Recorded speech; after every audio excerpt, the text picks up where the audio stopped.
অধিকারী পাবে না কুশয়নে। অধিকার নিতে গেলে কি ঘুমালে হবে ভাই? আগে যেতে হবে। শোনেন, এই আমাদের এই আমরা যারা আছি একটা এই হিন্দুস্তানে আমরা অনেকেই স্বাধীনতা দিন আমরাও স্বাধীনতা পালন করি 15ই আগস্ট। যুবক ভাইরাও করেন। তা আমি দেখছি যুবক ভাইরা স্বাধীনতা পতাকা তোলবার আগে দুটো ফটো দিয়েছেন। একটা হলো আপনার মহাত্মা গান্ধীর দিলেন, আর একটা ক্ষুদিরামের দিলেন বা মাতঙ্গিনী হাজরার দিলেন, কবি নজরুল ইসলাম, এরকম দু চারজন দিলেন। আচ্ছা বলুন, আমি জিজ্ঞেস করছি ভাই এই কজন কি ভারত স্বাধীন করেছে? তা তো জানি না। আর দেখেছেন স্বাধীনতা পালন করছেন, কিন্তু এই কজন কি দেশের জন্য প্রাণ দিয়েছেন জানা নাই? না। ছোট্ট একটা বলি, এই যারা সন্ত্রাসী আর জঙ্গি বলে যাদেরকে ইলজাম লাগিয়ে দেয়, লুঙ্গি পরা বলে যাদের ইলজাম লাগায়, তাদের একটা ছোট্ট কথা বলি। একজনের নাম ছিল আশফাকুল্লাহ। নাম ছিল আশফাকুল্লাহ। তিনি বড় মাপের আলেম ছিলেন, মুখে ছিল দাড়ি, মাথায় ছিল টুপি। তাই তার আপনার ইতিহাসে তার নামটা জায়গা পেল না। কারণ কি না, ইংরেজের বিরুদ্ধে যখন আন্দোলন করতে শুরু করলেন তখন আশফাকুল্লাহকে তারা বন্দী করলো। আশফাকুল্লাহকে বন্দী করে বলছে, আশফাকুল্লাহ তোমাকে ফাঁসি দেব। ফাঁসি দেবেন? বলছে হ্যাঁ ফাঁসি দেব। বলছে আমাকে একটু ওজন করুন। বলছে ওজন করে কি হবে?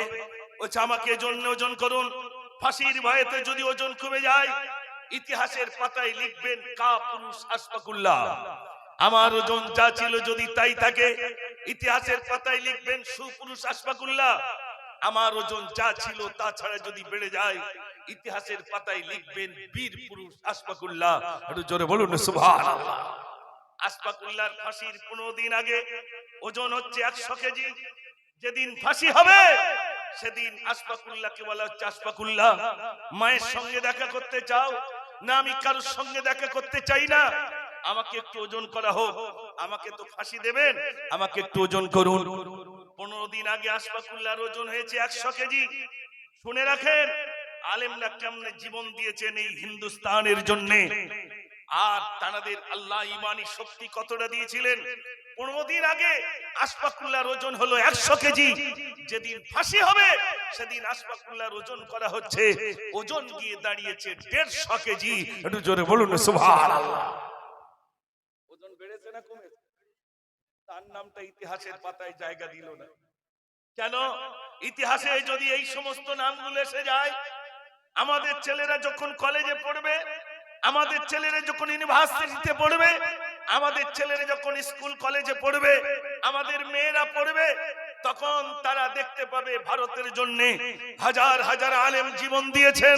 তাদের ইতিহাসে যদি নাম এসে যায় তাহলে আমাদের হিন্দু বলি, খ্রিস্টান বলি, ইহুদি বলি, নাসারা বলি, সব ধর্মের মানুষ জেনে নেবে মুসলমানদের বিরাট অবদান হিন্দুস্তানের বুকে। তাই তারা কোথায় প্রথমে মারলো দেখেন, ইতিহাসে তারা মেরে দিল, কলম চুরি করলো। একটা কোন একটা পুস্তক যখন পশ্চিম বাংলায় কোন একটা স্কুলে যখন পড়ানো হবে, তার আগে সরকার থেকে সেই পুস্তকটা স্বীকৃতি নিতে হবে না হবে না? জোরে বলেন। সরকার যদি দেখেন এটা আমার পক্ষে তাহলে ভালো, যদি বিপক্ষে চলে যায় তাহলে ভালো নয়। সরকার দেখলো এই ইতিহাসগুলো যদি স্কুল কলেজ ইউনিভার্সিটিতে যে সমস্ত ছেলেরা মেয়েরা তারা পড়াশোনা করে, তারা যদি জেনে নেয় মুসলমানের হিন্দুস্তানে সবথেকে বেশি রক্ত, তাহলে সর্বনাশ হয়ে যাবে। তাই প্রথমেই কাটো ইতিহাস থেকে তাদের নাম। বুঝতে পারেননি ভাই? ইতিহাস থেকে প্রথমে তাদের নামগুলো কেটে দেওয়া হলো। আমার মনে হয় একজন আলেমের কথা সত্যি আজও মনে হয়।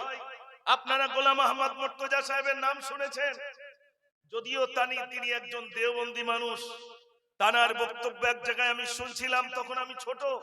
তিনি বলছিলেন আমি যদি মনে করতাম তাহলে কলকাতার বুকে একটা সোনার দোকান আমি করতে পারতাম, আমার যা টাকা আল্লাহ দিয়েছেন।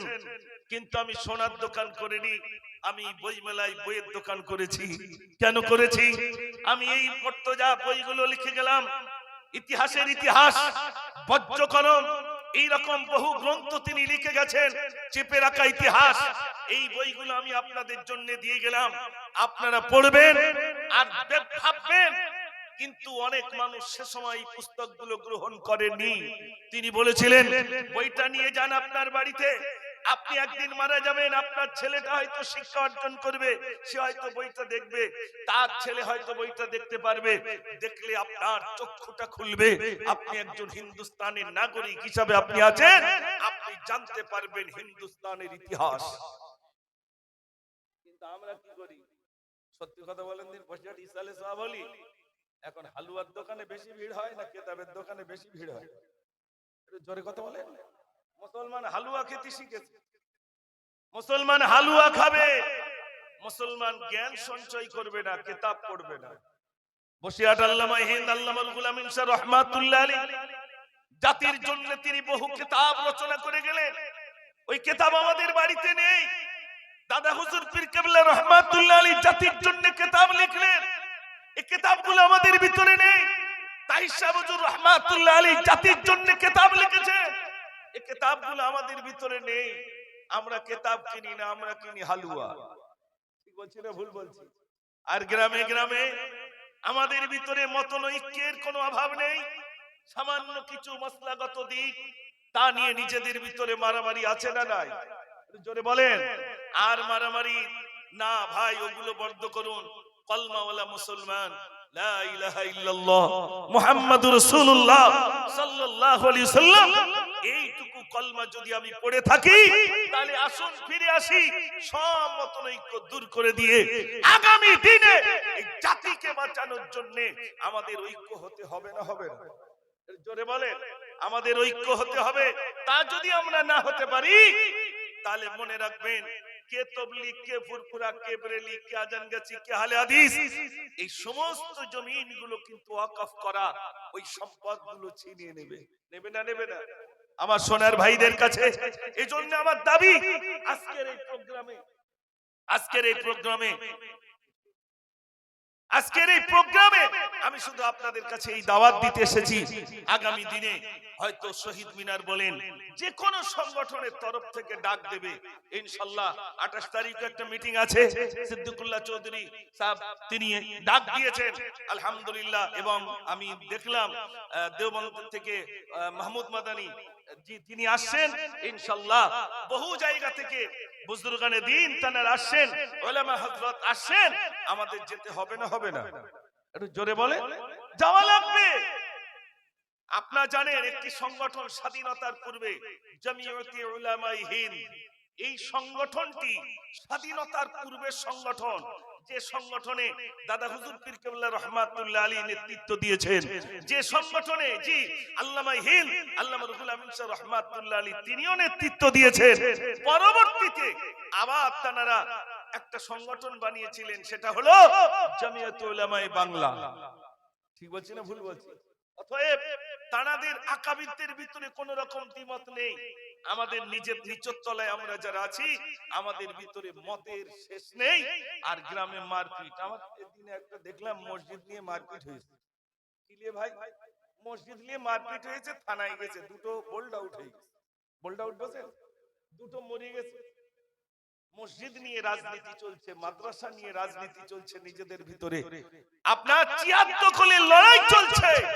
তাই আমি সকল ভাইদের কাছে অনুরোধ করছি, আসুন ফিরে আসি, নিজেদের পূর্বপুরুষদের রেখে যাওয়া এই সম্পদ আমাদেরকে রক্ষা করতে হবে। জানেন ওয়াকফ সম্পত্তি যে সম্পদগুলো আছে, একটা ইমামকে যদি 50,000 টাকা বেতন দেওয়া হয়, একটা মুয়াজ্জিনকে যদি 30,000 টাকা বেতন দেওয়া হয়, পশ্চিম বাংলা তথা সারা হিন্দুস্তানের যত আলেম ওলামাদের ইমামদের যদি বেতন 50,000 করে দেওয়া হয়, মুয়াজ্জিনদের যদি 30,000 করে দেওয়া হয়, তাও ওয়াকফ সম্পত্তির টাকা শেষ। সেই টাকাগুলো এখন জিভে পানি এসে গেছে, এত টাকা, এত সম্পত্তি মুসলমানের।